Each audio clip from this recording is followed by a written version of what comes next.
안녕하세요.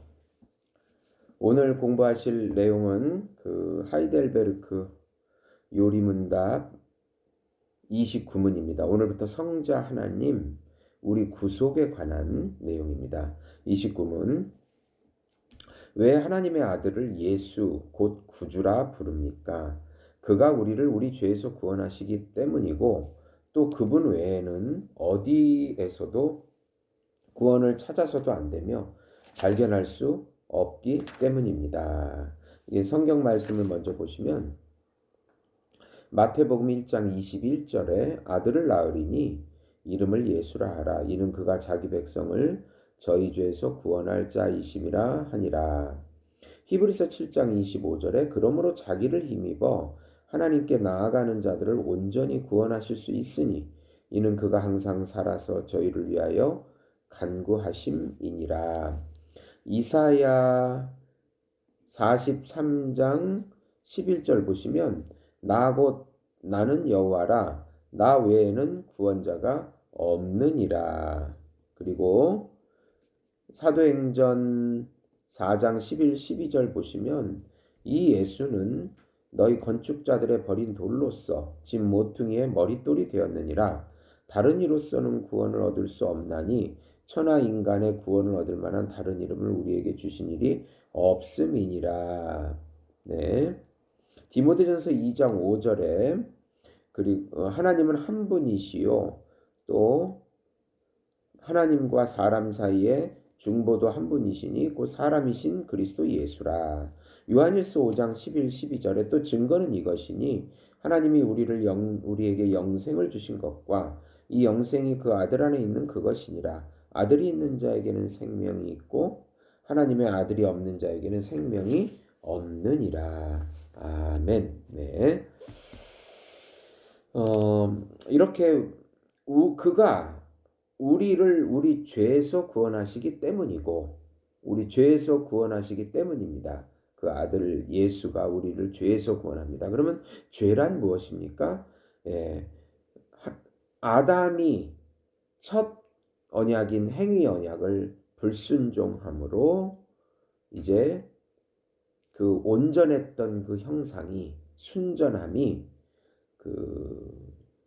이 원형상이라고 하는 그 순전함은 이게 탁월하고 고상하고 존귀하고 순수한 하나님의 완전한 형상이었는데 그것이 원죄 불순종함으로 타락해가지고 하나님의 형상이 상실이 되어버렸습니다.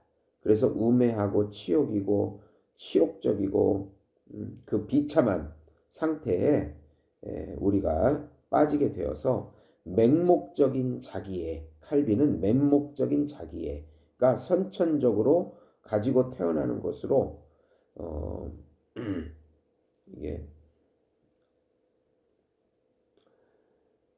헛된 편견에 이렇게 자기 일을 통해서 스스로 선하고 복된 삶을 영위할 자격이 있다는 그런 헛된 편견에 완전히 사로잡히게 됩니다. 그러니까 하나님과 완전히 분리돼서 영혼이 사망에 이르게 되는 것입니다. 네.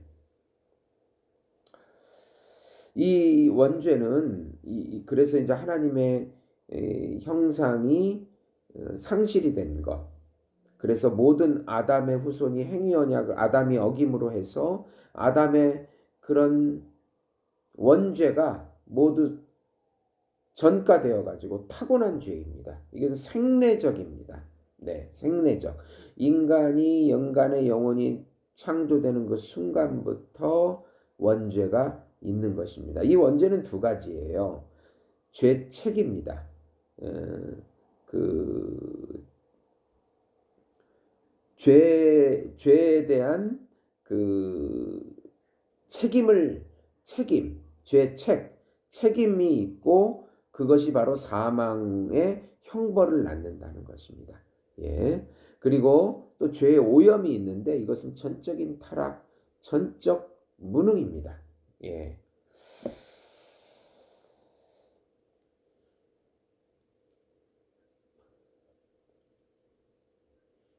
그런데 이제 문제는 펠라기우스라는 이단이 있는데 아담이 죄를 지어 저주를 받았지만 그 후손들은 죄가 전염되지 않았다고 주장하며 죄의 번식이 아닌 죄의 모방으로 죄인이 된다고 생각합니다. 예. 이렇게 되면 죄를 후손들이 모방해서 죄인이 된다. 예. 그렇게 되면은 예수도 구원도 모방이 되는 어처구니 없는 구원론이 나오게 됩니다.